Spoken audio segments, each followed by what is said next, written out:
le parquet a simplement décidé... Ce jour de septembre 87, c'est une enfant que l'on enterre dans le petit cimetière de Suèvre, dans le Loir-et-Cher.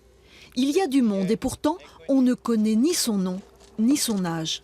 La petite fille d'origine maghrébine a été découverte un mois plus tôt à quelques kilomètres, en bordure de l'autoroute A10, par des employés de Cofiroute. On a aperçu un paquet, une couverture enroulée avec quelque chose qui semblait suspect. Alors je me suis approché, c'est là que j'ai vu la tête de l'enfant et les pieds dépassés. J'ai fait le tour et j'ai aperçu l'horreur, quoi. Des hématomes partout, des coupures, des bleus, les yeux au beurre noir, sale état. L'enfant, âgé entre 3 et 5 ans, a succombé à une effroyable série de sévices, brûlures, fractures et de profondes morsures.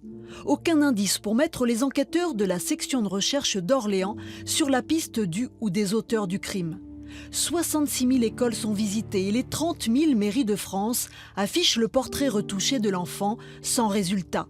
Mais des prélèvements ADN ont été effectués sur les vêtements de la victime. Ils sont tous les ans vérifiés par rapport à toutes les nouvelles traces qui sont rentrées dans la même base au niveau européen et également au niveau des pays du Maghreb.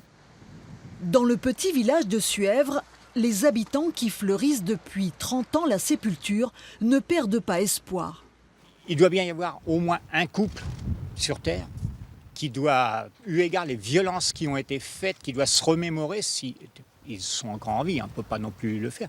Et vous savez, plus les années passent, ça doit quand même gamberger dans la tête. L'énigme résolue, la petite tombe de l'enfant martyr va enfin sortir de l'anonymat.